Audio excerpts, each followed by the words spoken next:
Well, welcome everyone to the Ottawa Circuit COVID Convocation webinar series, our first presentation of Lutheran Theology and Political Resistance with Dr. Ryan MacPherson. And tonight is part one of this seminar, which is called the Magdeburg Confession of 1550. And tomorrow night we'll cover how to avoid reading Romans 13 like a Nazi. So stay tuned for that. And let me introduce Dr. MacPherson now. Dr. MacPherson serves as director of the Center of Apologetics and Worldview Studies and is professor of history at Bethany Lutheran College in Mankato, Minnesota. He formerly served as senior director of the Family in America, a journal of public policy, and as board member for the Evangelical Lutheran Synod Historical Society. His books include Rediscovering the American Republic, The Quest for Ordered Liberty, Telling the Next Generation, the Evangelical Lutheran Synod's Vision for Christian Education, and Studying Luther's Large Catechism, a workbook for Christian discipleship. You can learn more at ryanmacpherson.com. And you can find out, he's got a great website. I'll put the link up at the end, ryanmacpherson.com.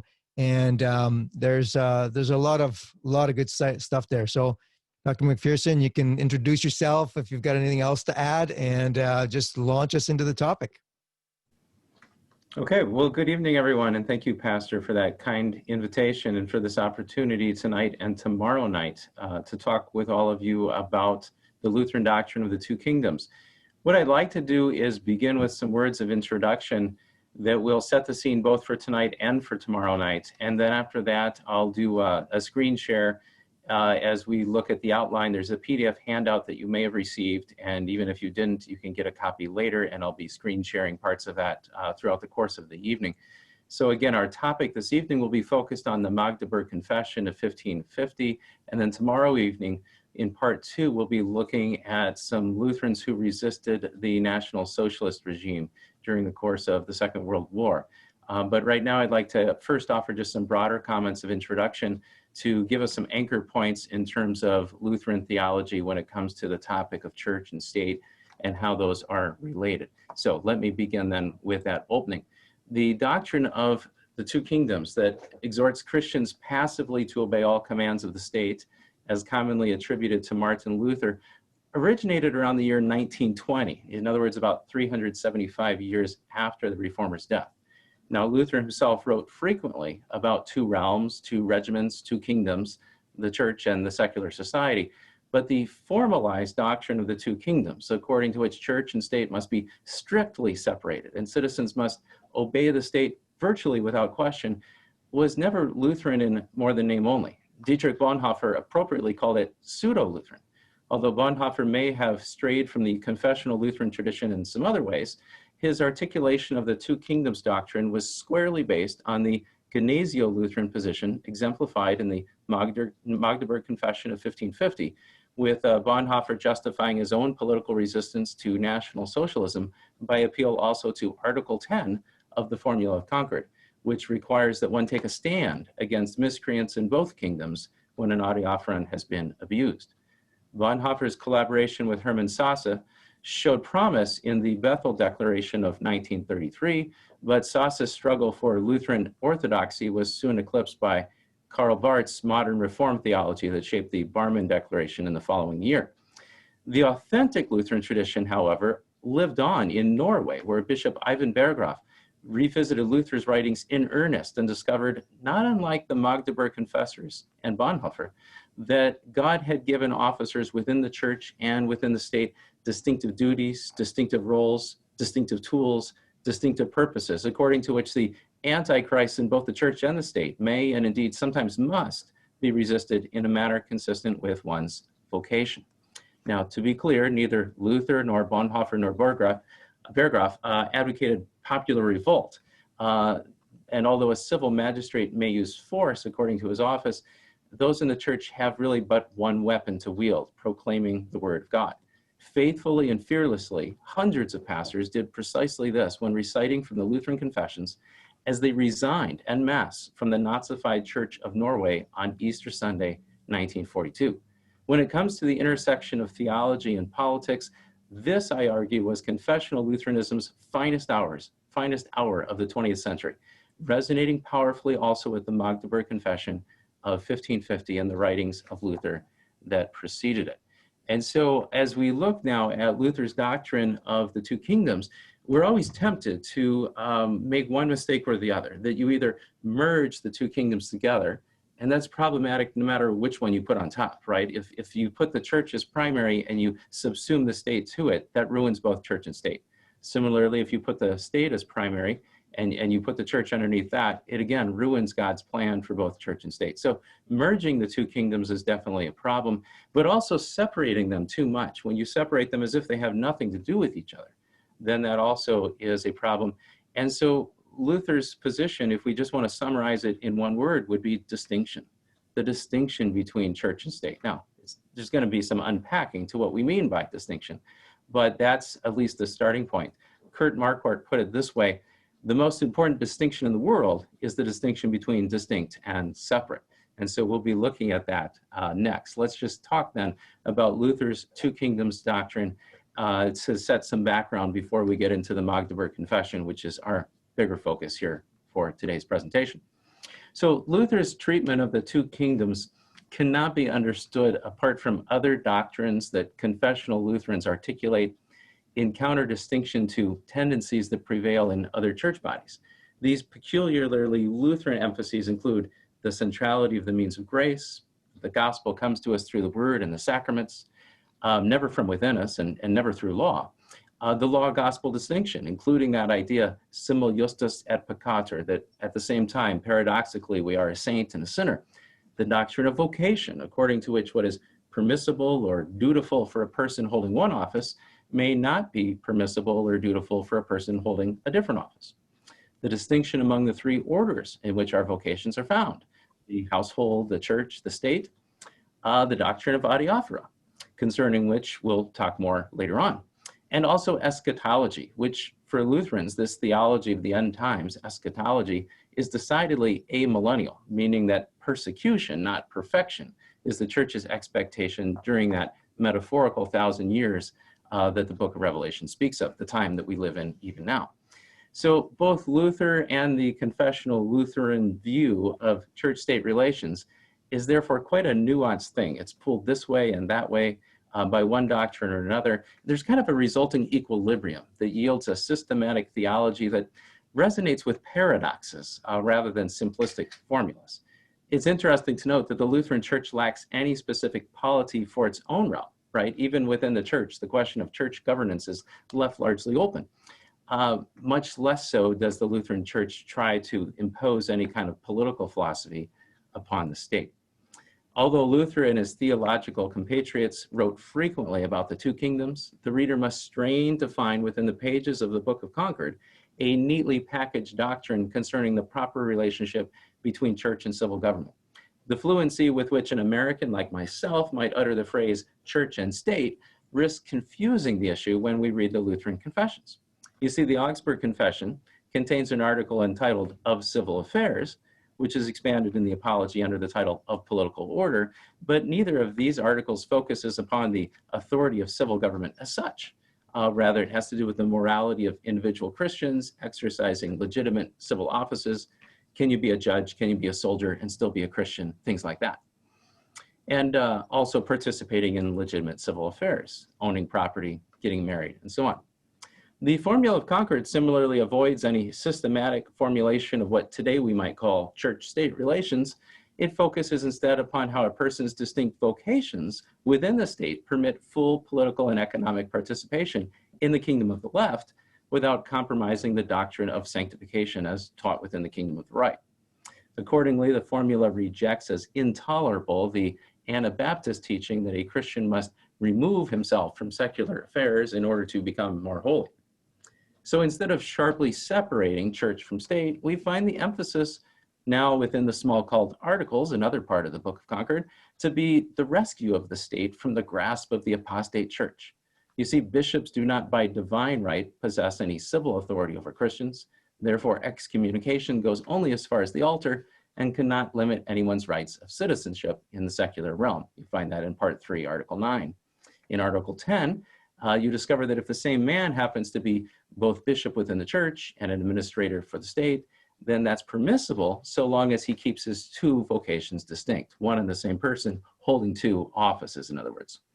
Meanwhile, in the appendix to the Smalcald articles that tracked on the power and primacy of the Pope, you find this teaching. The Pope has twice been a tyrant, first by substituting works for grace within the church, and second by swallowing up the temporal realm into his pretentious ecclesiastical authority. So that's the way church and state is dealt with there. Again, different than the way we might frame it as we talk about contemporary debates now. And so we have to be careful looking back and figuring out how we read and how we translate and apply that to our situation today. Think of it this way. Speaking as an American, Thomas Jefferson's well-known phrase, the wall of separation, summarizes neither the consensus of America's founding fathers, who largely regarded church and state as overlapping and interrelated in interesting ways, nor does Jefferson's phrase, separation of church and state, really summarize the Lutheran view. When Luther himself used the metaphor of a wall, he actually intended not separation, but protection. The church is always a wall against the wrath of God, wrote Luther. In other words, the church has a prophetic voice to offer even to the secular realm in calling sinners to repentance before divine judgment comes. So civil government has this protective duty toward the church too, which Luther was not merely thinking of in theoretical terms, but really as a lived necessity, right? From the Diet of Worms onward, he was an outlaw, protected by local princes against the emperor, the pope, and other local and regional rulers who were less sympathetic and at times quite hostile to the Reformation. But even while an outlaw, Luther admonished his followers to submit to civil government. Now, initially, this may have been motivated partly by his desire to win over Charles V as an ally against the Pope.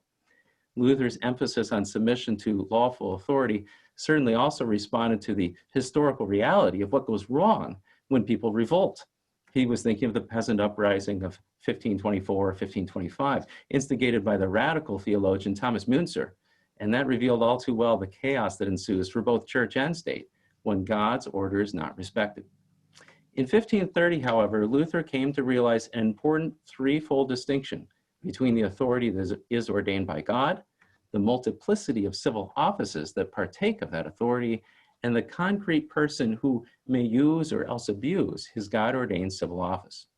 In the Torgau Declaration, we'll talk about it more shortly, Lutheran theologians and lawyers reached a consensus that God had established the imperial government, that this government involves a balance of power between the emperor and the electors, and that therefore an elector has the vocation to resist the emperor when the emperor exceeds his God-given authority. This reasoning provided the theoretical justification for a very practical step, the practical step of protecting the churches of the Augsburg Confession. This was the formation of the Smalcaldic League in 1531 for the political and, yes, if necessary, the military defense of subjects who were practicing Orthodox faith. In 1539, Luther joined in another consensus, this time with Justus Jonas, Martin Boyser, and Philip Melanchthon. Not only defense, but even preemptive defense may be permissibly waged by civil leaders against the papal forces that were threatening the Lutheran churches. So to recap, Luther exhorted subjects toward obedience and opposed popular revolt, citing Müntzer as a negative example, while nonetheless affirming the vocation of civil officers both to maintain peace and order for the secular realm and to protect the church against its secular enemies. Within the church, the vocation of pastor is not to take up arms, but to wield the only sword that God gives the pastor, the word of God. This primarily means preaching law and gospel and administering the sacraments within the congregation. But the church also speaks with a prophetic voice to the secular realm, as when Luther himself admonished civil magistrates to fulfill their vocations in service to the people's welfare, a commonwealth in which civil and ecclesiastical concerns inevitably overlap. So to distinguish church from state does not mean to deny that the state, like the church, is divinely established, nor does distinguishing church from state overlook the myriad ways in which God's two hands constructively interact. Luther was Luther, not Jefferson. So with this broader background, what I'd like to do next is share with you a screenshot here of one of the handouts that also I think has been emailed out to you all. And so we'll start here with this screenshot here. And we have Luther's German translation of Romans chapter 13, at the top of the screen there. And that's what I want to look at first. There's one word that I've underlined there, and that word will be of particular interest to us as we seek to understand Luther's understanding of Romans 13, and then as we progress from that through the Torgau Declaration to the Magdeburg Confession of 1550. Notice the phrase there, denn sie ist Gottes Dienerin dir zu gut. For she is God's maidservant for you for good. If you look at English translations, they usually say he is God's servant for you for good. Some translations say it. Rare is an English translation that will say she. But the most literal rendering of Luther's German would be she. If you're familiar with the pronoun sie, it means she. So let's puzzle over that just for a minute here. First of all, let me make clear what I'm not saying. I'm not saying that Luther had one of those new gender-inclusive Bibles in mind when he translated this. The she does not refer to a queen, although, of course, a queen could hold public office, and therefore submission would be appropriate to that office. However, here the question is not he, the king, or she, the queen, but rather it's she, referring back to this word Obrigkeit, this German term Obrigkeit, which means order or authority. And in the context of Romans 13, it wouldn't be out of place to think of it as the constituted order, the established order, or even the Constitution lowercase c that the land has. Or in my case, I often use a capital C when I'm speaking in the context of the United States Constitution with my students. And so that would be how Romans 13 would apply in my situation. But let's talk now about how it applied to Luther's context, to Germany in the 1500s. As I mentioned before, in the year 1530, there was a gathering at Torgau between Lutheran theologians and Lutheran legal experts. And this happened shortly after the presentation of the Augsburg Confession. The Diet of Augsburg had been called by the Emperor Charles V. He was hoping that Lutherans and the Roman theologians could get along, that they could all have a united front as Christians against the Muslim Turks who were invading Europe. That was his hope. But what he discovered instead is that there was an impasse between the Lutherans and the papal theologians, and then the question is what would happen next. And so as the Lutherans gathered to discuss their options, they were needing to figure out what the scriptures say about their relationship to civil authority.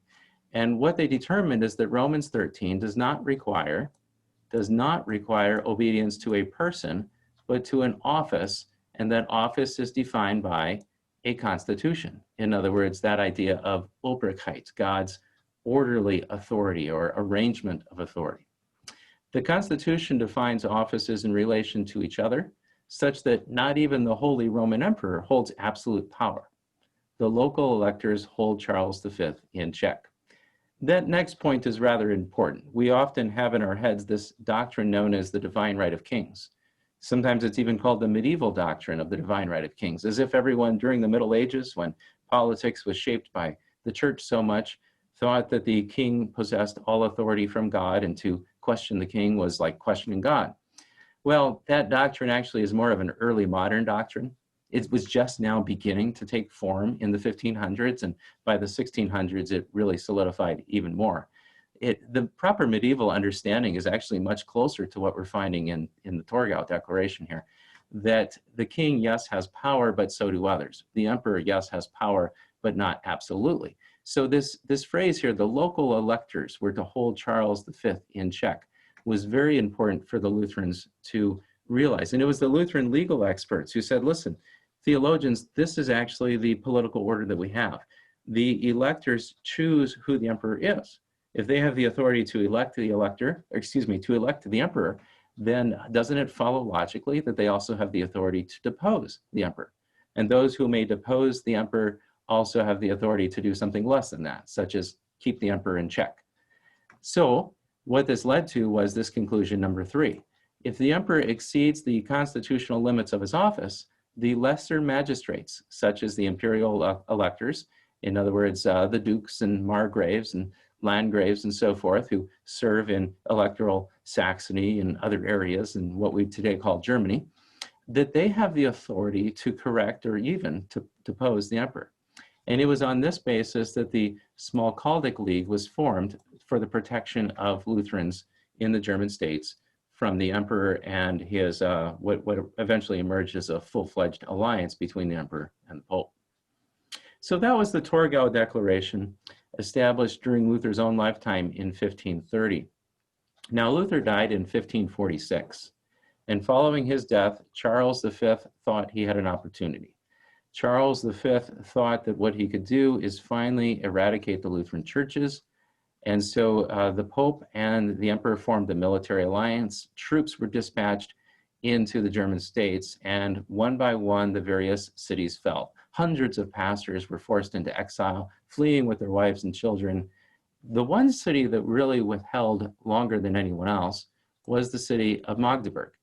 And so they did so carefully thinking through these issues, reflecting upon the writings of Luther, reflecting upon the scriptures, the Augsburg Confession, and producing numerous pamphlets, including also the Magdeburg Confession that I'll be discussing now. And so their outline of their argument went like this. Romans chapter 13 defines the positive duties that civil government has toward its subjects. A government failing to uphold these God-given duties violates God's establishment. And the positive duties they had in mind was that the government should protect the innocent and it should punish the evildoers, just as the text says, that is why God has established civil government. And so the government does not hold power absolutely, but rather it holds power in trust from God to exercise it for those purposes. The Magdeburg Confession also argued that people and their lesser magistrates have distinct vocational responses appropriate to each of 4 levels of injustice. We have a couple of important ideas here. One is the idea of vocation, and the other is that there are distinct levels of injustice. So first of all, as to vocation, Martin Luther's doctrine of vocation is somewhat unique in the Reformation era. It's not quite what you'd find in the Roman Catholic Church or in the Calvinist wing of the Reformation. Luther saw each person as being called by God according to their station in life. And he saw especially the vocation of husband and wife and father and mother as being important. This shaped the Lutheran critique of the Roman Catholic teaching of the celibacy of the priests, for example. He also saw vocation as a way of understanding that we have, I'm going to say, 2 feet in each kingdom, rather than 1 foot in the kingdom of the left and 1 in the kingdom of the right. We are 100% in the church and 100% in the civil realm. And in the civil realm, we may be called to serve in public office. We may be called to vote in an election. There can be various civic responsibilities we have, and we do that 100% with gusto. In the church, you might be a pastor or a layperson and have a particular calling there too. And whatever your calling is, that's God's channel for how he shares his blessings to the people entrusted into your care whom he places in your midst. So that's, in a nutshell, the idea of vocation. And it's sort of a natural outflowing of sanctification. It's really Christ living in you in order to serve the people who are around you.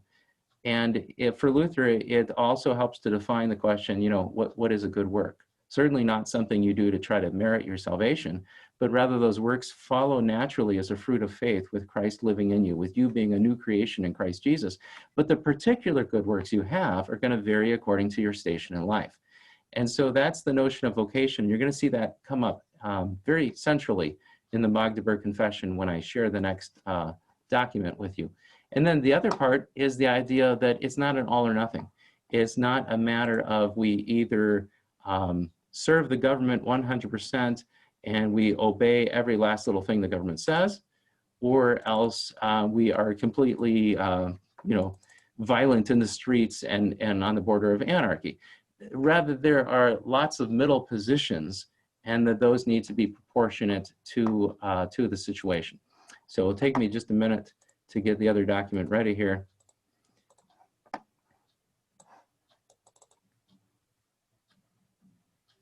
And I just need to adjust the screen size here, and then we'll share it. Okay.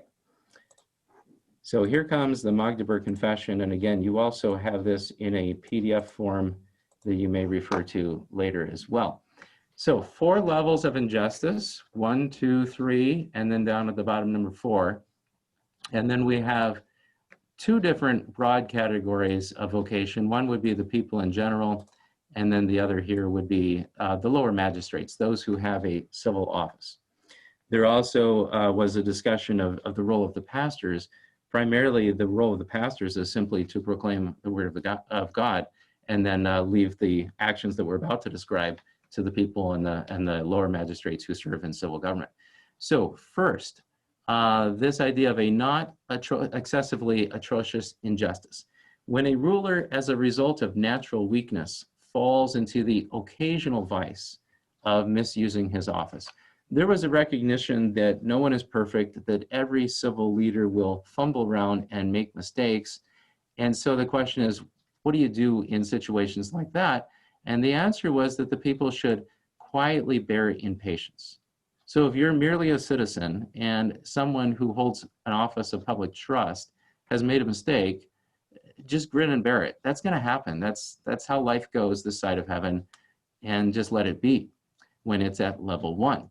On the other hand, a lesser magistrate, the Magdeburg Confession says, may intervene by reminding the ruler of the proper limits of his office. So someone who holds one post in government may remind someone who holds another post in government, hey, you've crossed your line, you've exceeded the bounds of your office, in order to keep them in check. So we see this in constitutional governments where we have checks and balances between different branches of government.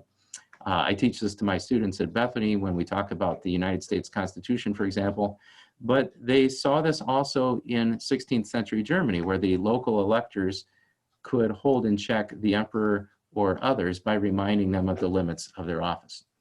Level 2, the Magdeburg Confession calls it the atrocious and notorious injuries. This is when a ruler more systematically, so let me emphasize that word systematically, more systematically acts contrary to his oath and the laws. In other words, we're not talking about an occasional vice, but more of a pattern. That makes the difference between level 1 and level 2. And here the Magdeburg Confession reads, no one is compelled by the command of God to submit to the usurpation of his own right. So in other words, if the officer has violated his own oath of office and is commanding something that is against the laws or the constitution of the land, then that should not compel you under God's conscientious rule in your life to submit to that usurpation of your own right. You may appropriately resist. And in fact, these civil magistrates should feel at liberty to make the necessary defense against that wayward ruler on behalf of the people. Again, applied to our own circumstances, I think of when something is going to court, right? When one civil magistrate is being challenged in the court by a judge, let's say, who issues a ruling, that really is the kind of thing that we can see happening at level 2. However, even here, Christian charity might call upon both the people and their lesser magistrates to consider bearing patiently. In other words, just because you technically have a right to assert yourself does not mean that you must. You may simply choose, for the sake of peace and patience, out of Christian love, to just let it slide. After all, in this imperfect world, if we complained every time the government does the tiniest thing wrong, there would be no end to complaining. You find that theme in Luther's Large Catechism too, right? Where he just says, at some point, we need to learn to just bear patiently with each other. And even civil government cannot punish every crime that's ever committed, or there would be no end to punishment because everyone sins daily. Level 3 comes next. This is when one is forced toward certain sin. So now we're ramping things up to level 3. This is when the lesser magistrate cannot comply with the dictates of the higher magistrate, except by committing a sin against God. And so imagine that the emperor now requires that one of the local magistrates in those German states does something against what God clearly has revealed in Scripture. In this case, the lesser magistrate not only may, but instead now must resist. This is echoing Acts chapter 5, verse 29, where Peter said, we must obey God rather than men. However, even here, the Magdeburg Confession is very patient and careful. One should not rashly conclude that we've gone from level 2 to level 3. Rather, one must seek an accurate and true judgment. lest premature resistance weaken rather than restore God's established secular order. So what you're going to notice in this framework is there is a desire to maintain the existing order as much as we can, a desire for the common people to submit to government as much as possible, a recognition that government consists of multiple offices occupied by multiple office holders, and it first and foremost falls to those various office holders to keep each other in check rather than have the people revolt. But even as those officers keep each other in check, they should do so by, if you will, taking the log out of their own eye rather than trying to clean the speck out of their neighbor's eye first, right? And so it's that patient conclusion for an accurate and true judgment. We come finally to level 4. Level 4 is the most interesting of the levels, more than tyrannical. Level 4 is when a ruler persecutes not merely persons here and there, but systematically persecutes their right itself, and thereby persecutes God, God who is the author of right in persons. So when we speak of having a right to life, when we speak of having a right to worship God, that comes not from ourselves, nor from civil governments, nor is it merely imaginary, but it comes from God. And when a ruler persecutes not only persons here and there, but now systematically challenges the very right itself, the very principle of the matter, then that ruler has become, now quoting Luther, the Magdeburg Confessor said, a bear wolf, or we might say a werewolf today, and is indeed the very devil himself. It is at this point that not only the lesser magistrates, but also the people must resist such an antichrist. And the term antichrist is something that you'll find much in the literature during this time of the late 1540s and into the 1550 is the year of the Magdeburg Confession. Many people were juxtaposing Romans 13 with Revelation 13, those two beasts, one of the earth and one of the sea, the apostate church, and also the tyrannical civil government in cahoots with each other.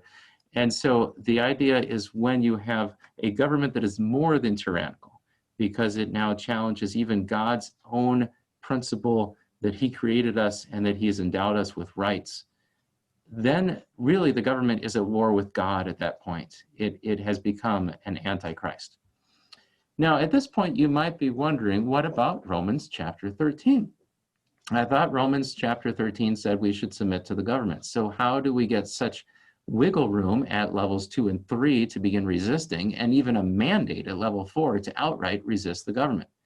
The answer that the Magdeburg Confessors developed was this: when he begins to become a terror of good works and an honor to evil, in other words, when the governor reverses his sacred obligation, no longer protecting the innocent and punishing the evildoers, but now doing the exact opposite, being a terror to those who perform good works and an honor to those who do evil. When the governor does that, there is no longer in him, because he does this, the ordinance of God, but rather the ordinance of the devil. So when we are to submit to all earthly authorities because they are ordained by God, the implication, when you consider verses 3 and 4 of that same chapter, is that by the time that those earthly authorities are now at enmity with God and with his people and with the very notion of rights that is foundational to any government, then at that point they no longer are God's establishment but have become Satan's establishment, and they must be resisted. Now, even here, I should be clear, we're still not talking about violent resistance. We're not talking about a mob uprising. At least we're trying to avoid that as much as possible. That was the sincere conviction of those who wrote the Magdeburg Confession. They were not quick to revolt by any means. They had learned their lesson well from the situation in the 1520s with the peasant uprising, and so they were not trying to return to that by any means.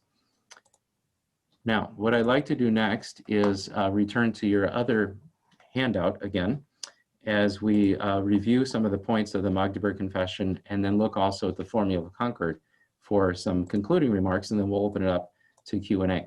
So returning again to your outline, this is page 2 of your handout, if you want to follow along in that way. Let me just read all 4 points for the Magdeburg Confession, or all 5 rather, again. Romans 13:3-4 defines the positive duties that civil government has toward its subjects. In other words, to protect the innocent, to punish the evildoers. And thereby, a government that fails to do that, or worse, that does the direct opposite and does it systematically, has become more than a tyrant, level 4, violating God's establishment. The people and their lesser magistrates have distinct vocational responses appropriate to each of those 4 levels of injustice that we talked about. The appropriate response may range from patience to petition to nonviolent disobedience to armed resistance, but it's always according to vocation. Are you a regular common person, a subject, or are you a magistrate?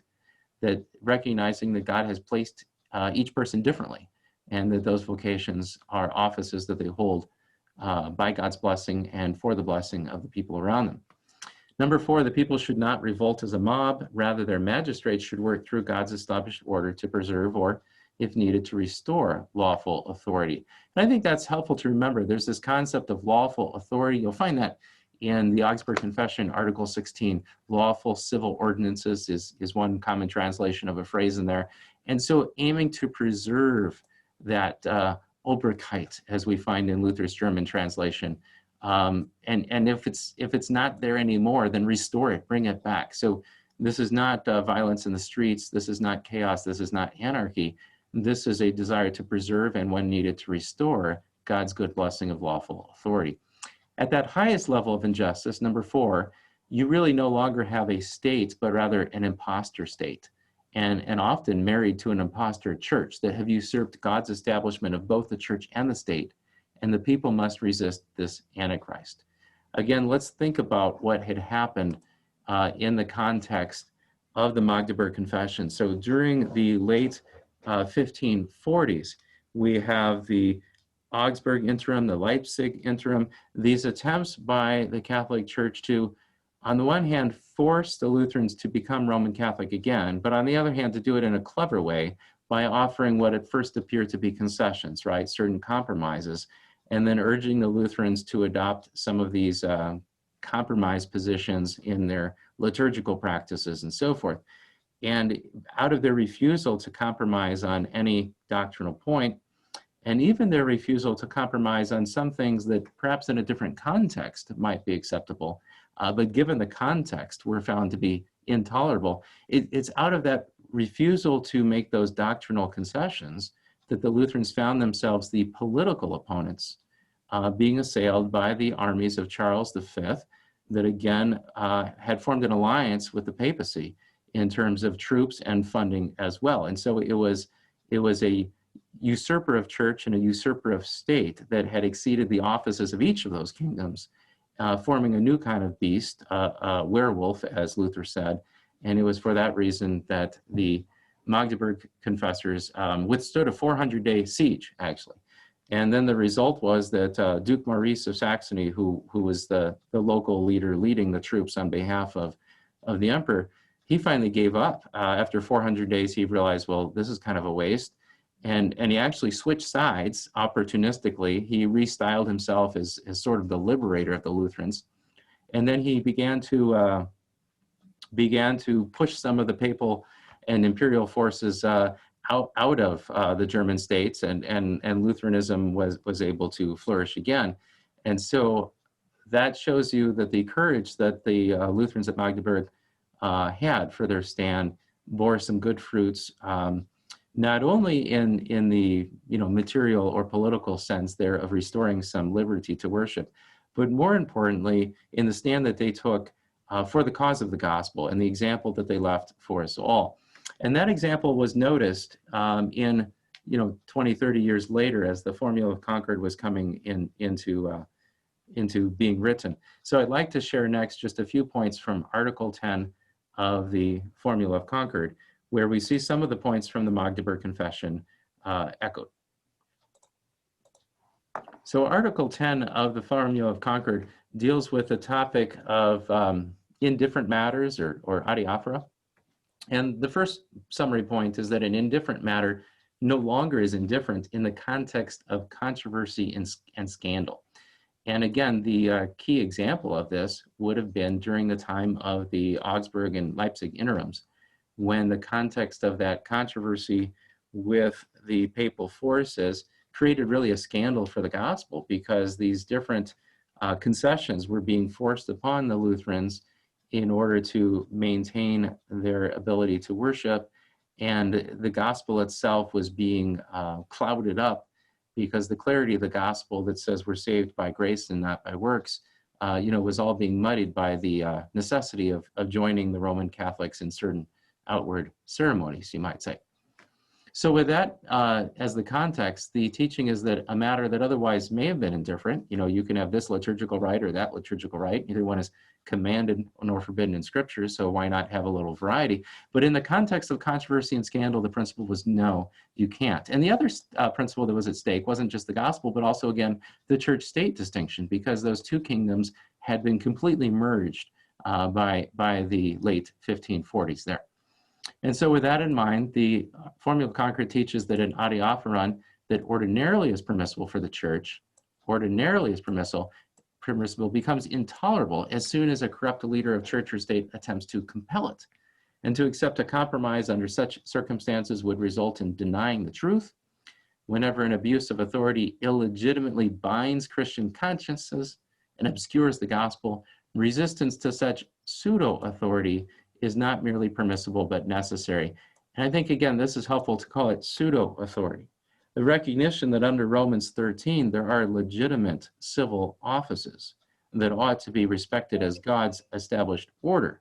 But when someone has transgressed the boundaries of their civil office to the point of what was known as level 4 injustice, as we discussed further, then clearly they no longer have authority from God, but at best pseudo-authority.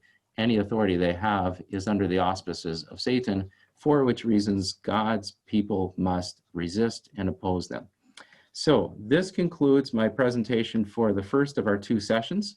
Next time we'll be picking it up right from here with the situation in the 1930s with the rise of National Socialism, and we'll note that Dietrich Bonhoeffer borrows explicitly from Article 10 of the Formula of Concord as he continues our story from there. But for now, I'd like to pause and welcome you all to engage in some Q&A time next.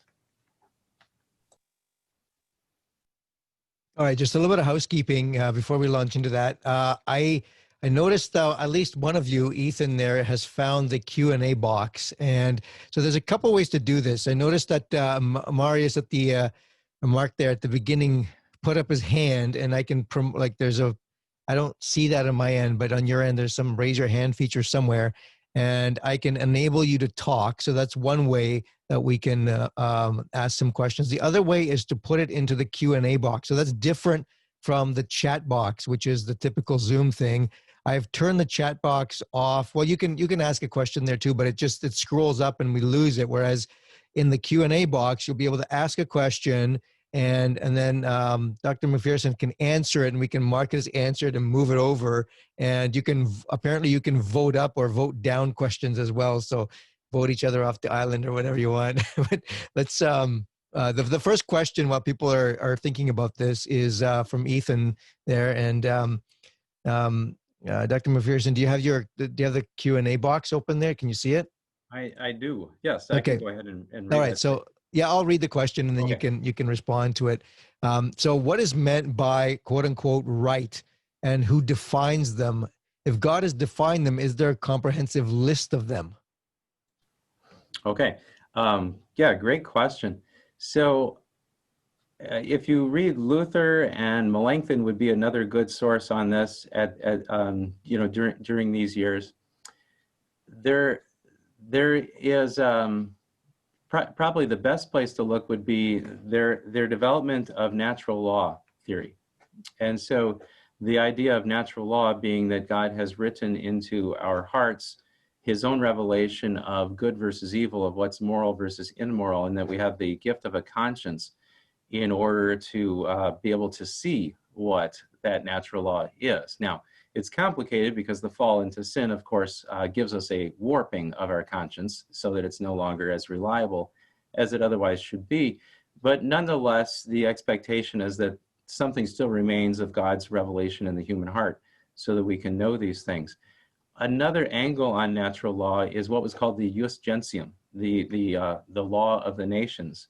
And there it becomes a little more complicated because on the one hand, this is descriptive, right? What do all of the nations happen to agree on? And so you'll find, for example, that laws in all different kingdoms will say you shouldn't steal, you shouldn't rob from each other.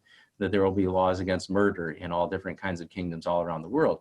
And so as you simply describe and summarize what the various nations happen to have, you are collecting what becomes known as the law of the nations, or the jus gentium in Latin. But then the question arises, is that just a happenstance of history that these different nations all came up with the same list, like, you know, don't murder, don't steal? What if a nation would come up with a different list instead? And in fact, in our own time, in recent years, we've seen various governments across the world rewriting their laws to change the meaning of marriage, for example, right? And so if we simply say it's the product of various governments, then that very soon becomes relativized, that whatever the government happens to form, or today we might say the United Nations, right? Whatever the United Nations forms as its consensus, that becomes the jus gentium. And so there was this expectation that jus gentium was not merely what the nations happened to agree on, but rather that it was a deeper explanation for why they came to that agreement. Namely, that God ultimately has revealed to us the difference between good and evil in the human heart, and that no matter where you are in the world, which culture you're from, which century you live in, that truth from God continues to speak to us, and we can discern it through the proper use of reason and the human conscience. Therefore, we should expect there to be a fairly common, almost universal pattern among nations. And as we see what that pattern is, we discover basically the same that you'd find in the Decalogue: don't murder, don't steal, and so forth. Coming back to the question, then the flip side of these commandments against stealing and murder is the implication that there is a right to property, and that there is a right to life, and so forth. And then from that, even the idea that there's a right to defend the people of your family. So, for example, a father may use force to protect his wife and children from an aggressor. And so you'll find the development of those thoughts in the writings of Luther and Melanchthon and others during this time as they developed natural law thinking. And so that would be one place to look. Back to the question, is there a clean list? Like, here are all the rights and it's exactly these. No, there's not. And so I think that makes it a little bit tricky. That being said, in the British political tradition, we of course have the writings of John Locke, who spoke of life, liberty, and property as three fundamental ones. And in my own United States setting here, that was highly influential in the Declaration of Independence and what came after it. And so I think that we can see there something that, if it isn't fully the truth, is super close, and that is worth having further discussion about. So that would be my reply to the first question. I don't know if there's a follow-up to that. Or I can allow him to talk. So Ethan, if you, I've permitted you to talk if you want to follow up. If not, we'll move on. Okay, you might have to give me a second to formulate. All right, we'll come back to you then. Just mute yourself and we'll come back. So we've got, I've got a raised hand from Mavros, and then we've got another question from Milton Lamb. That's Pastor Lamb and Tim. And so I'll allow Mavros to talk, and he can ask you the question directly. All right, Mavros, go ahead. Hello, can you hear me all right? Yeah, I can. Go ahead, please. Okay, thank you. All right, I don't know if this question is going to make me particularly popular, but popular is not always important, right? It's a two-part question. First of all, when you talked about the importance of these two kingdoms and the separation between these two kingdoms, it sounds like we don't want them to be mutually exclusive, but my question about that is, have we allowed the separation to go too far? Especially like with simple stuff like not being able to say the Lord's Prayer in school for believers, all right? Has the church kind of acquiesced to this on the whole, not necessarily the Lutheran Church? And then the second part of my question is, in these different stages or different levels of the ruler's level of injustice. I think it's clear to me that these can go dramatically fast from 0 to 4, right? If we're going to take the Nazis as an example, because of the 1929 stock market crash, they were thrown into power. So there's a very rapid switch. So I see that we have a duty to systematically examine this, and I'm wondering if we've been going over this. Maybe pastors have, and I'm just a layman. This is new to me. So I think this is important to know at all times before we get to a stage 4, which feels like we're in a stage 4 here, because these important opportunities to resist or to call for repentance beforehand seem essential to that we should put these to the government, those who are able. And again, I'm just a layman, so maybe this is something pastors already have organizations that they do, because it feels like we just all of a sudden we're at number 4 and it's like emergency time. How did we get here? And it just seems like going over the facts when you're already at number 4 is very difficult, because this is the Antichrist now. We're dealing with the Antichrist now. So I guess my question is, the first part of the question is that separation of church and state. Have we allowed it to get too far? And secondly, now that we're here, are we like shoving ourselves into level 4 and whatever comes with level 4? Because it sounds like there were stages along the way, and I didn't know about them, but they sound like the correct methodology to me. So anyway, I'm talking too much. That's essentially my question. Yeah, thank you, Mavros, for your questions. So before I address have we separated church and state too much, I should just rehash the real basic points, just because it may have been buried in my introduction. But there are definitely distinct purposes and distinct means for the two kingdoms. So the church is all about bestowing the forgiveness of sins through the word and through the sacraments. That is the work of the church in a nutshell. And the state is to maintain civil order, political order, by protecting the innocent and punishing evildoers. And so we don't want one realm to try to do the job of the other realm. That creates problems when they overlap in that sense. On the other hand, to separate them completely doesn't work either. The church can have a prophetic voice to the state, reminding the state of its God-ordained duties, for example. And sometimes that needs to happen. And the state can also take steps to protect the church from her civil enemies, not so much on a theological basis, rather let theologians debate doctrine on their own without the state taking sides on that. But in terms of having the freedom to do things without being persecuted, for example, the state might protect in those ways. So that would be some examples there of constructive overlap. Now, the question you asked about prayer in school, that becomes a little more complicated. On the one hand, we might desire that prayer or Bible reading take place in schools that are operated by the state. My grandmother was a public school teacher in Philadelphia, for example, and she used to read the Bible daily to her classes, as was common back in the 1950s.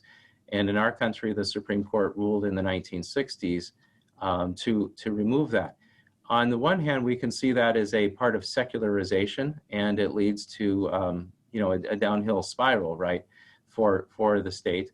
But on the other hand, we also might be thankful that the Bible is not being read in public schools by teachers who themselves are not believers of the Bible. Would you really want to have a requirement that a teacher who is an unbeliever read the Bible and pray with students, and what a mockery that could lead to? So suffice it to say, your question's a really good one, but it doesn't have a real simple answer. And as I've begun, I'm mostly trained in American history, but recently I've become increasingly interested in the various church-state arrangements common in European nations. So I'll be talking a little bit about the Church of Norway, which I think was a different situation, given that 96% of the population was Lutheran, that the church had some administrative ties to the state, although it also had doctrinal independence from the state. And that, in a nutshell, is the church-state relation in Norway. and this maybe leads into your second question, because you're saying, well, first of all, did we rapidly go from level 1 to level 4? And number 2, you know, what do we do about that? So you gave the example of the Nazification of Europe, which I'll talk about more tomorrow. And I would agree, it was a very rapid 1 to 4 pace there with the rise of National Socialism. And then as to, I'll have to save some details for tomorrow night on how those in Norway responded to it. But your question is, what can we do about it? And I think simply being aware of the 4 stages is really the first step.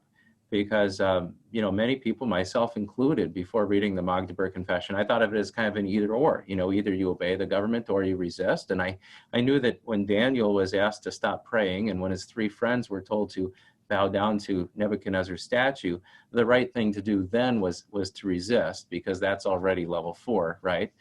But I didn't realize that there was, you know, some of this sort of shifting middle ground where it's a little more ambiguous, and yet it's appropriate to pause and to prayerfully consider whether you as a citizen or any of us who may hold a position in civil authority have a vocation where it's appropriate to begin resisting. And as citizens, we may do so, for example, by filing lawsuits. And organizations such as churches might do the same. In fact, I think a question or 2 is on a lawsuit. So I may just pause there and then we can move into some other questions. But let me say, Mavros, thank you for your question. Sorry that it's not like here's the simple recipe that solves it sort of an answer, but we do have to wrestle with it. And I think joining this kind of conversation and beginning to explore these ideas is really the first step. All right, excellent. So we've got a few more questions here. They're voting them up. I'm gonna jump out of order though, because they're sort of related, the top 2 there. And don't worry, Pastor Course, we'll get to yours as well. There's lots of time yet. So the second one, the one that came up on the board first, was from Pastor Lamb, and he asks, how would a governing system affect this, if any? For instance, in a democracy, we are encouraged to voice our opinions, also engage in peaceful protest, but that might involve not complying with current legislation that is in effect.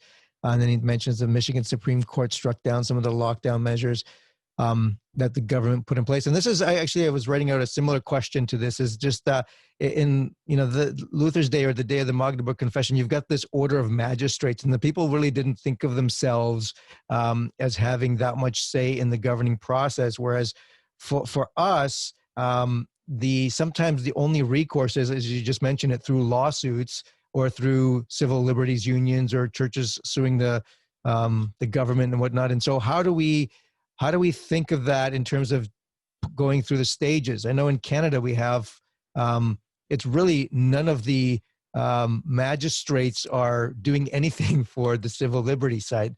In the States, you've had a few examples where the DAs have said, no, this is unconstitutional, or the Supreme Court in Michigan just ruled Whitmer stuff unconstitutional. Whereas in Canada, we have this process where the government can infringe our rights. It's built into the charter. And the only way you can test that is to sue them in court and have the courts rule whether they impinged on your rights legally or not, which is different from the States, because in the States, you either infringe or you don't, right? Whereas for us, it's like, well, the government has to prove that they infringed lawfully, which is it's brutal. Anyways, I'll let you take it. Yeah, are you referring probably to Section 33 in your charter, from the Charter Act from 1982, I think? Yeah, I'm muddy on the sections. Mavros maybe remembers them a bit better. I believe, so I think in Canada it comes down to this question of, do you have constitutional supremacy, where the Constitution is supreme and then the laws and so forth are subordinate to that? Or do you also have legislative supremacy? And it seems that, if I remember correct, it's Section 33 would suggest that charter rights may be abridged by acts of legislation, in which case the legislation is superior to the charter, which is different than the way we conceive of it in the United States. So let me address that first. In your handout, and you can all look at this later, I did also include, I think it's about a 4-page article that was published in the Lutheran Sentinel, which is our national church magazine for the Evangelical Lutheran Synod. And it looks at the supremacy clause as it appears in the United States Constitution. which explicitly says that the U.S. Constitution is supreme. Under that, you have federal laws and treaties with other nations, then state constitutions, and then state laws. And so you get 1, 2, 3, 4 levels. And coming to the point of executive orders during the lockdown, I call that fourth and a half. It's fourth because it's kind of like a state law, but even the governor's authority to issue an executive order is itself subject to conformity to state legislation. The legislatures have established laws that regulate how much or for how long a governor's executive order can be enforced. And so it's kind of level 4.5. So when you take it to court in the United States, if you want to challenge a governor's order, you can say, since you're at level 4.5, if you violated level 4, which is state law, or level 3, which is state constitution, or level 2, which is the federal law, or level 1, which is the federal constitution, if you violated any of those layers above, then you lose because you're supposed to conform to the layers above. That's the idea of constitutional supremacy. But as I understand the Canadian system, it's kind of this hybrid, and there's some controversy of exactly how do you interpret or apply that. But on the one hand, add something? Sorry.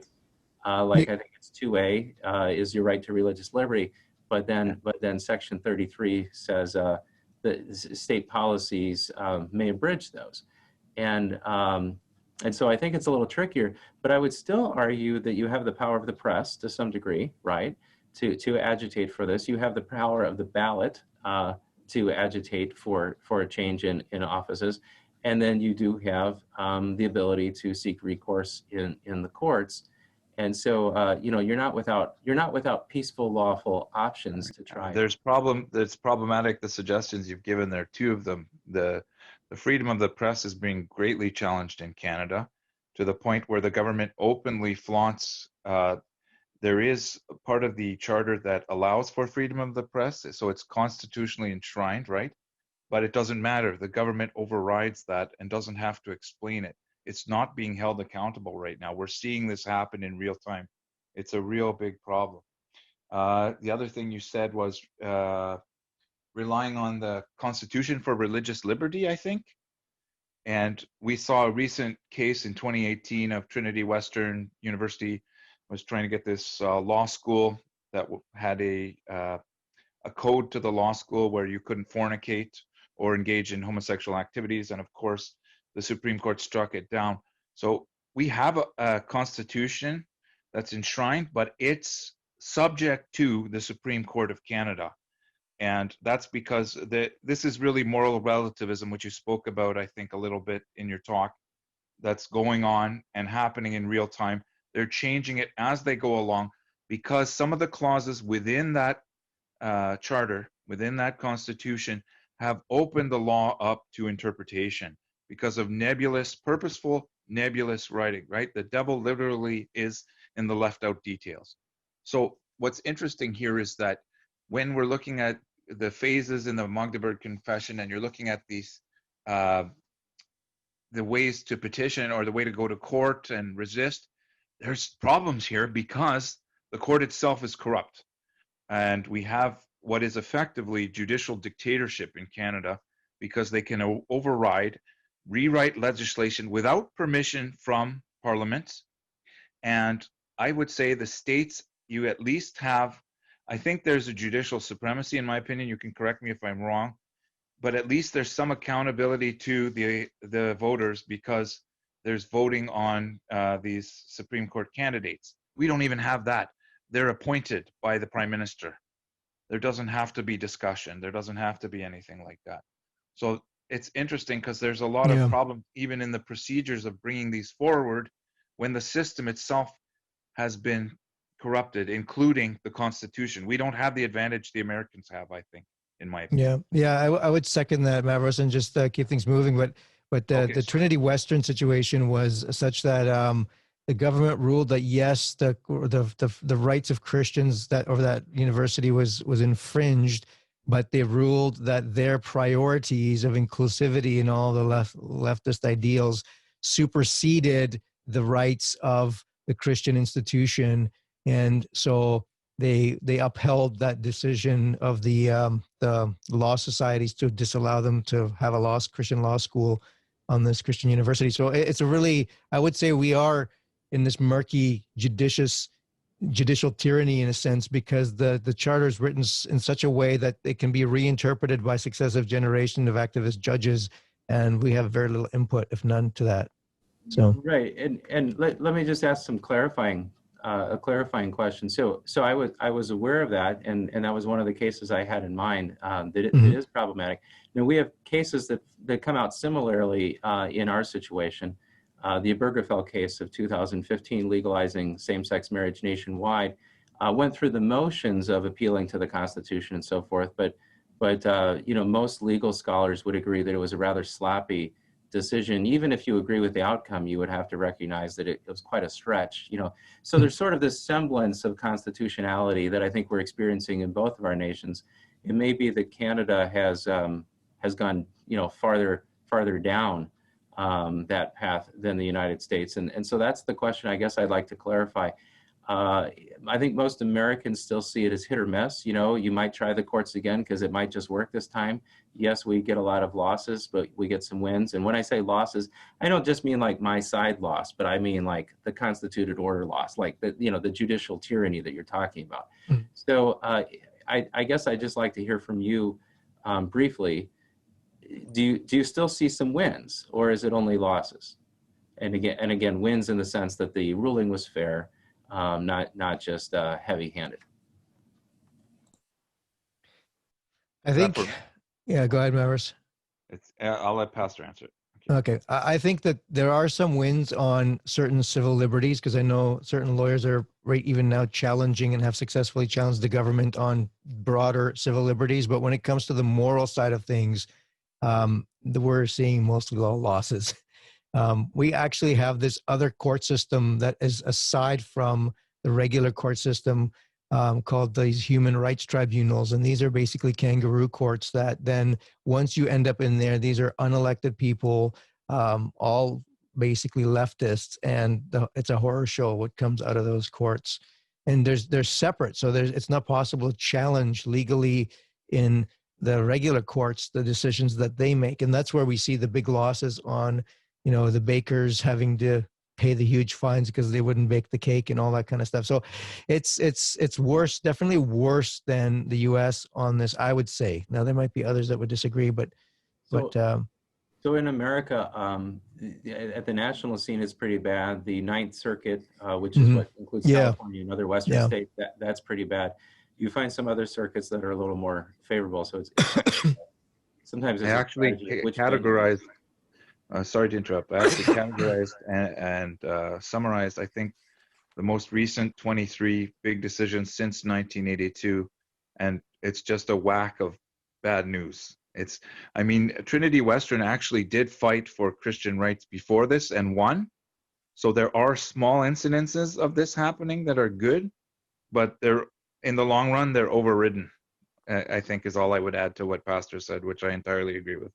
So there's been tiny little wins, but they've been overrun, so they don't exist anymore. So we might be close to the Norwegian situation that we'll talk about tomorrow evening, and there actually the Chief Justice of their Supreme Court resigned when the Nazis were taking over the judicial system, and you're going to find that the clergy, 93% of the clergy basically became the Lutheran underground on Easter Sunday, 1942. But we'll save that story for tomorrow. There are some other questions waiting, I see. Yeah, there is definitely. So the top question is, again, by Marinus Wienman, or not again, he raised his hand initially and then he didn't ask a question. So in the 1500s, there were hundreds of states/city-states in present-day Germany. Do you think that the formation of the large modern state in the last centuries and the attendant large, powerful government with its lengthy and complicated constitutions makes it exponentially more difficult for the church to A, determine if her rights have been suppressed, and B, to effectively counter immoral state power? Short answer, yes. And I think especially to part B, it makes it more difficult. So let's talk about that. So first of all, you noted the the growth of larger modern states, right? One of the things that happens when you have a larger population in a larger geographical area is that it's impossible, or let's put it this way, it's less possible for the system of government to be responsive to the people.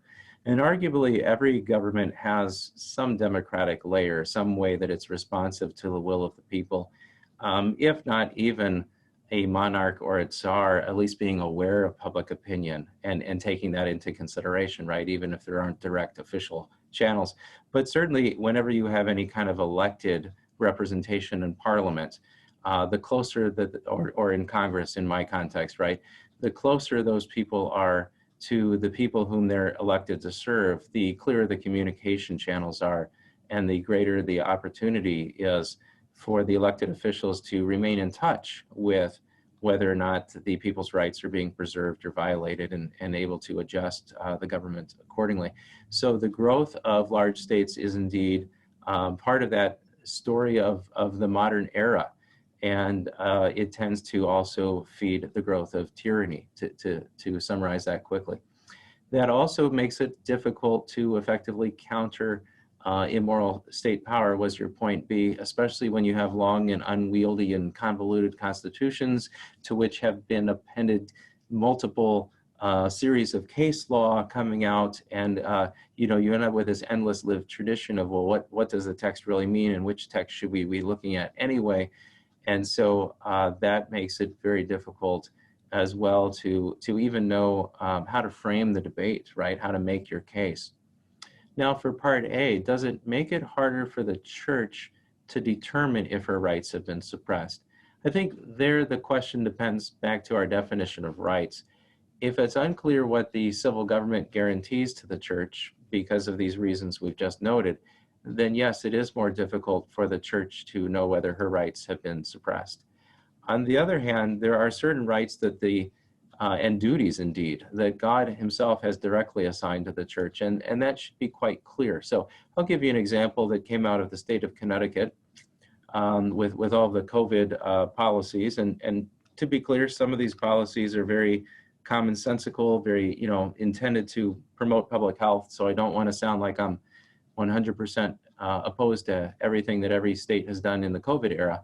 But I do want to draw out this example, and that's from the state of Connecticut, where the public health guidelines, well, they use the word requirement. So here's back to your question. Yeah, confusing. Is it a guideline or a requirement? Both words are used. So go fish, right?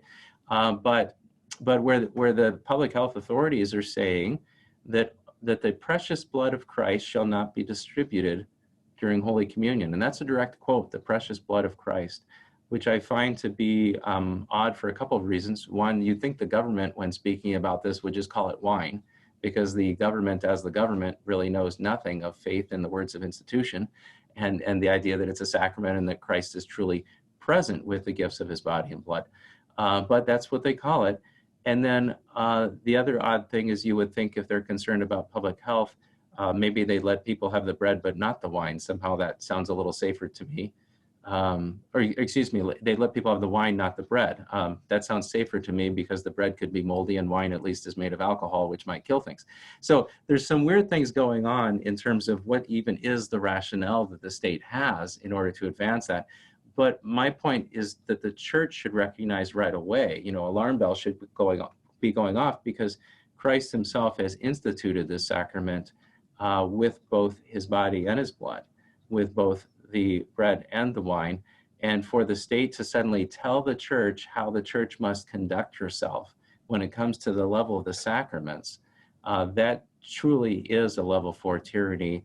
And the church may well decide to take certain safeguards or adjustments as to how frequently or how much they wash their hands, before serving communion. But for the state to say you have to rewrite the Lord's Supper this way, clearly is a level 4. So coming back to your question, I think regardless of how complicated the Constitution is, of how tyrannical the courts are, or of how large our new governments are in this modern era, the church still should know the simple words of Luther's small catechism, by which the church will know what belongs to the church, and will recognize tyranny when it comes. Dr. MacPherson, just a quick follow-up. So where would you place the state closure of churches when they say you can't meet in the church?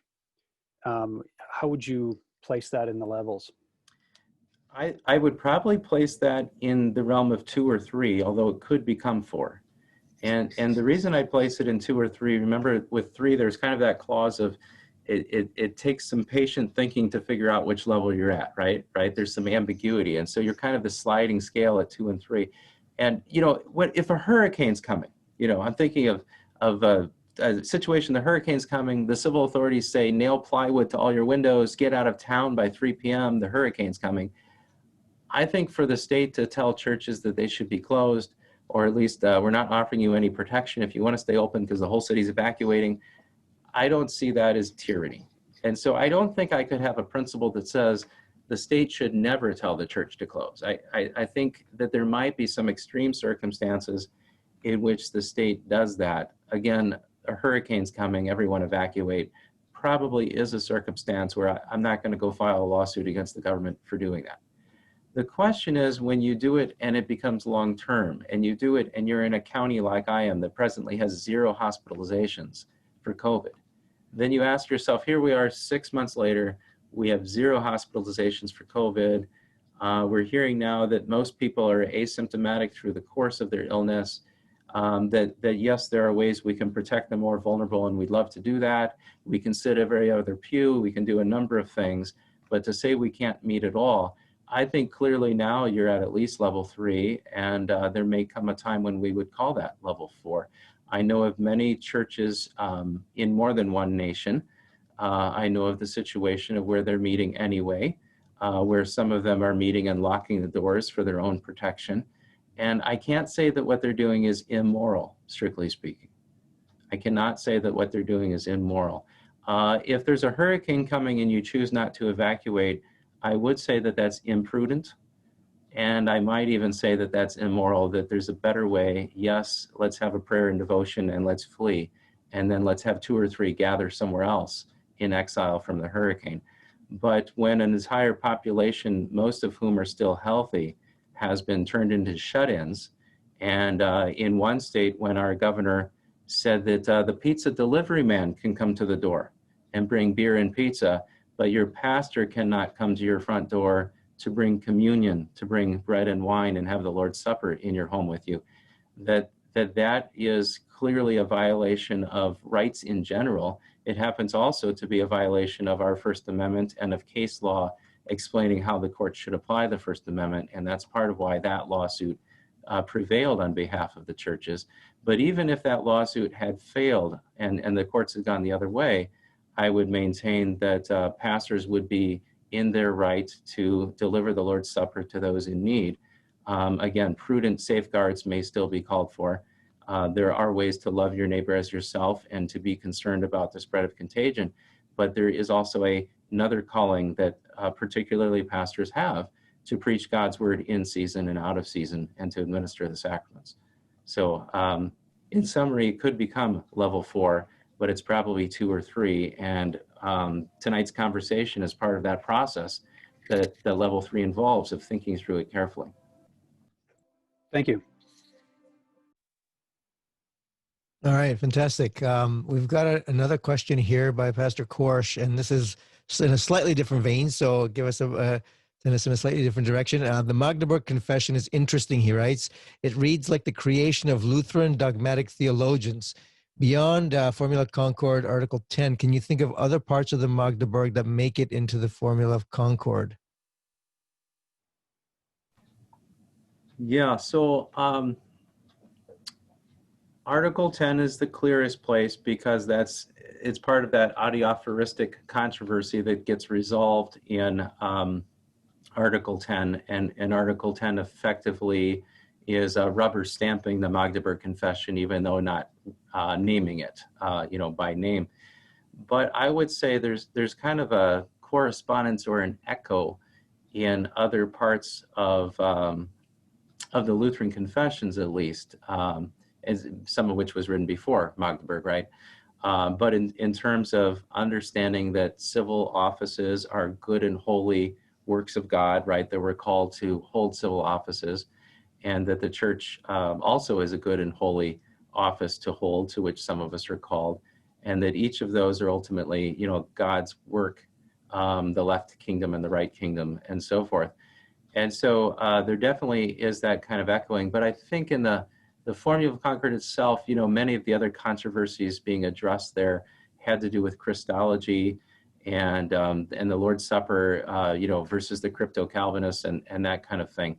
And so probably not so directly related to the Magdeburg Confession, although the Magdeburg Confession did begin with some summaries and quotations from the Augsburg Confession, which did include mention of baptism and mention of the Lord's Supper. And so some of those doctrines not focused on church-state relations as such also were included in the more of the preamble sections of the Magdeburg Confession, and certainly are echoed again in the Formula of Concord as well. All right, thank you. Just by way of interjection here, you had alluded to a little earlier to your blog post, or I think you were talking about the one downloaded before it disappears, the state rewrites Holy Communion. When you were talking about the attack on the what was it, the blood of Christ or the body of Christ. So if anybody wants to read that, I put it into the chat box. I put the link to that blog article, which is from Into Your Hands LLC there, if that's okay. So folks can find it there. I'll give you some more links to find some of the more Dr. MacPherson stuff later at the closing. But let's get through a couple more questions before we close here for tonight. We've got a couple of hands up. I'm going to, Pastor Williams, I'm going to allow you to talk, and you can ask your question. You've written it here, but you can also ask your question in person if you like. Yes, thank you.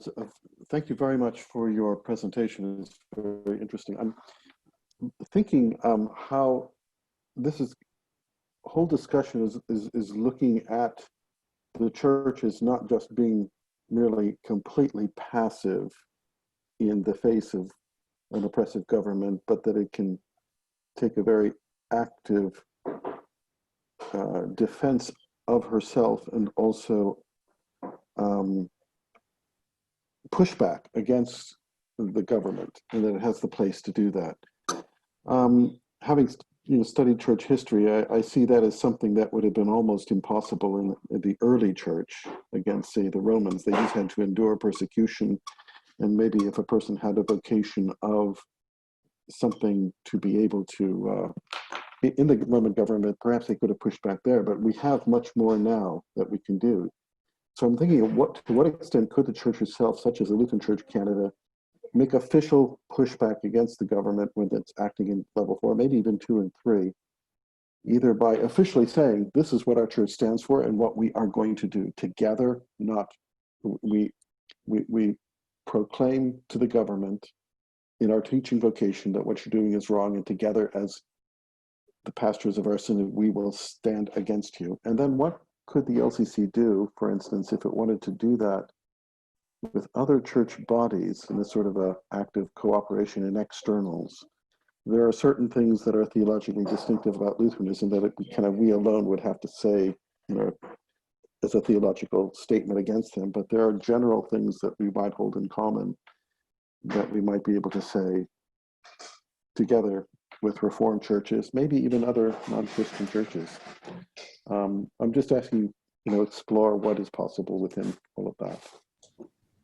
Yeah, let me take the second half of your question first, because what comes to mind there would be to study up on Hermann Sasse, who was very committed to a Lutheran confessional understanding of things. And then also Dietrich Bonhoeffer, who on the points of civil resistance, I think clearly was a strong confessional Lutheran. And I think in your handout there's a bibliography, but I can make sure you get those sources later too.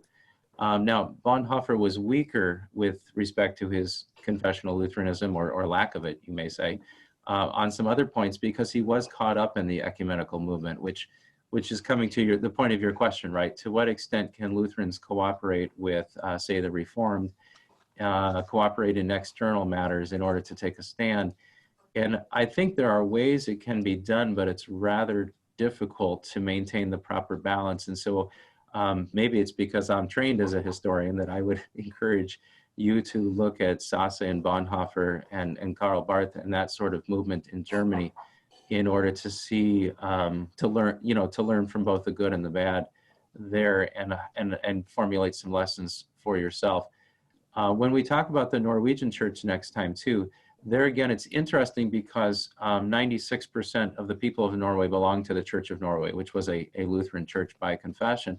So on the one hand, their united stand was very Lutheran, and you're going to see that they quoted from the Augsburg Confession. They echoed the Magdeburg Confession in the stance that they took.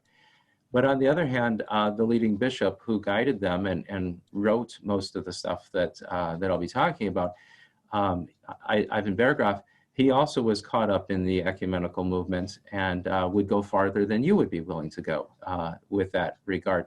But I think, again, by learning from their examples, both the good and the bad, that might provide some guidance.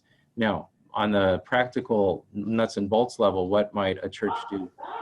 Here in the States, we've had several different church bodies, both on their own or, again, sometimes joining. Here in Minnesota, we had Lutherans from a couple of different church bodies, as well as Roman Catholics, sign a joint statement with the help of some lawyers, and they sent it to the governor of Minnesota, and it had to do with the topic of reopening the churches.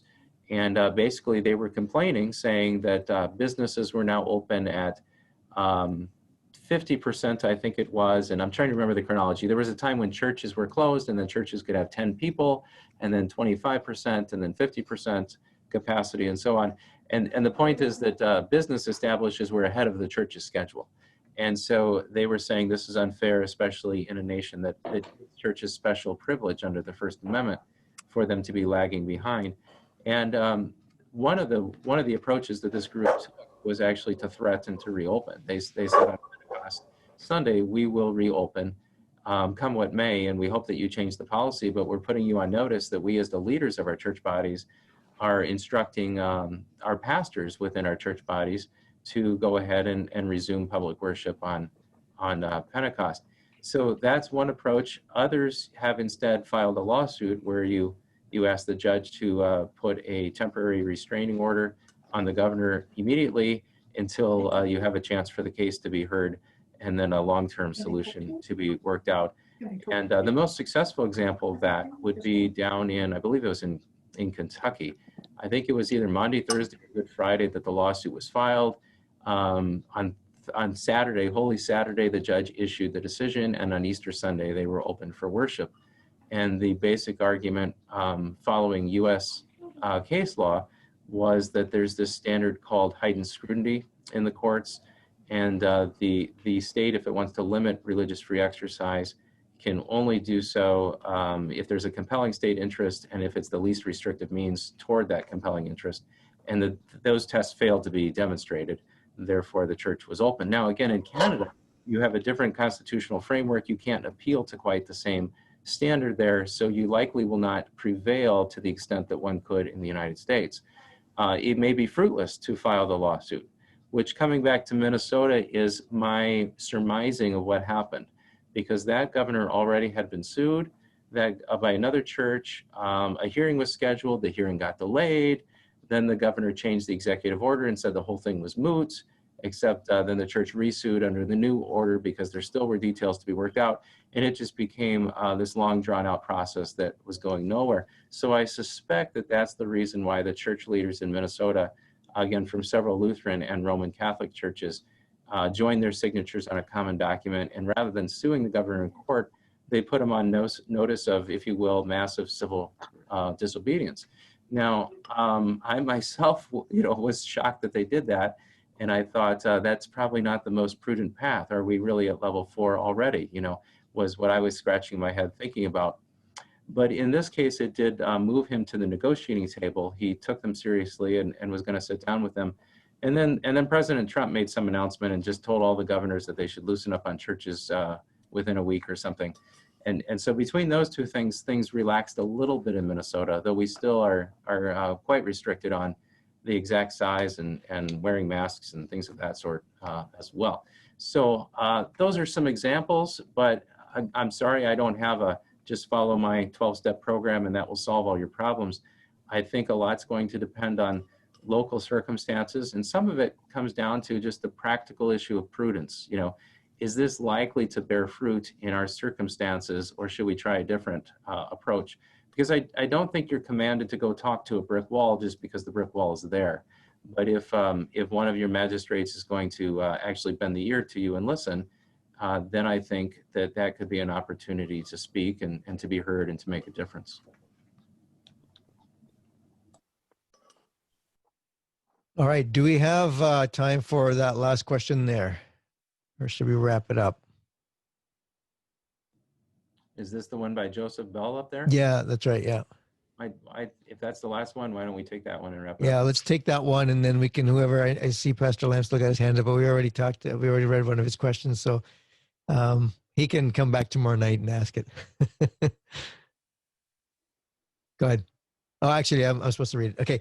Okay. Does the confessional understanding limit the domain of the church to the preaching of the gospel and administering the sacraments, or should it extend to works of mercy like serving the sick, the poor, etc.? These were historically often carried out by the church, but are typically seen as the government's responsibility today. Well, that's a good question too. Thank you.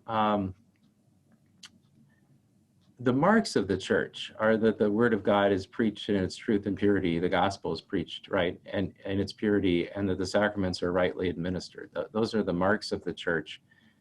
That's how we can find a church and know it to be church.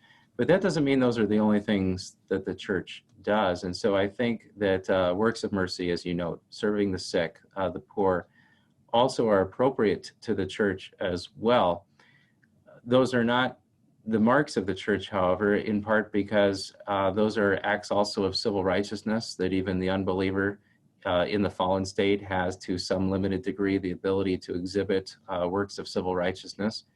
And so they won't be the distinguishing marks of the church, but hopefully they won't be absent from the church, because they are indeed good and holy works, to love your neighbor as yourself, and especially to be a voice for those who cannot speak for themselves, and to feed and to clothe and to care for the sick, and so on. Now, as noted in the question, one of the challenges that churches face in many modern states is that the state progressively has taken on more of this role itself. And through the coercion of taxation, the state has siphoned from the people of God some of their treasure, and then the state distributes that in its own welfare agencies that sometimes indeed act in ways that are antithetical to God's moral law. And that creates problems, to be sure. But I don't think that eliminates the calling that the church has, especially to serve those immediately in her midst with works of mercy. And so, no, I would not say that those should be neglected. And indeed, if the church could do a better job of it, perhaps the state would begin to retreat and wouldn't feel so compelled to take it from the church, is something to think about. But finally, let me just end with one more thing. In some of my answers here, I've been giving what you might say are practical kingdom of the left solutions. You know, you could file a lawsuit, you could write a letter to your governor, things like that. But the church also prays. And the prayer of the church, which we say each Sunday in the liturgy, is very telling in this regard. The wording in my country is we pray for the President of the United States and the governor of this state and so forth. And I know you would word it slightly differently in your circumstances, but it's the same historic part of the liturgy, the prayer of the church there. And it reminds us that that God ultimately holds both kingdoms in his hands, and that we have his power to appeal to through the prayer of the church and related prayers. So it's not what's on our shoulders and what can we do. It should not feel like a burden to us, but rather an opportunity as God positions us in our distinctive vocations to serve really as his channels of blessing to the people in our midst in both church and state. So I just like to leave you with that encouragement that it's not us finding the right checklist so that we can do it just the right way, but us dropping on our knees, asking for forgiveness for having done it the wrong way, praying that God will move people according to their vocations to serve the needs that he has ordained. Okay, well, thank you very much, Dr. MacPherson. I'm going to share a screen with you here that's going to just summarize a couple things for us. So this is, we've got part 2 coming up, how to avoid reading Romans 13 like a Nazi, tomorrow night at, once again, 6:30 Eastern. So join us if you've signed up, which you obviously have because you're here. It's the same link. You'll get a notification again to remind you to log in. All that stuff is the same. And on that link, as well as on your original email, there's a link there to download the handout. So if you want the handout that Dr. MacPherson had on the screen there for a bit, that link has the handout, and it's a PDF. You can download it. You can print it out. It's very worth your while. So go ahead. And I also put a link to that same handout in the chat box. So you can just click on it there and you will find the handout there as well.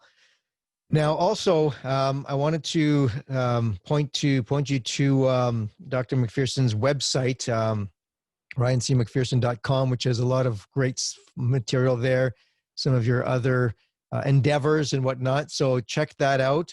And you can also check out the lcc-ottawacircuit.ca site that we finally resurrected. We blew off a few of the cobwebs thanks to Pastor Millette. And we're advertising this webinar there. There's a link to the handout there as well, because the post for the webinar is the top post, so you'll be able to see it there. And what I want to, we're not really quite ready to do this tonight, but we do have expenses for this webinar. And so if any of you are willing to send us a donation, and we'll have set up, not today, but the next few days, the ottawacircuit.treasure@gmail.com, in order for you to do an e-transfer if you're able to help the circuit offset the cost, because we certainly, we've seeded this first webinar, but we want to do more. And we want to be able to cover the expenses for both the webinar software, the Zoom registration, and their speaker fees and all that kind of stuff. So if you're willing to donate, when the follow-up email comes, that is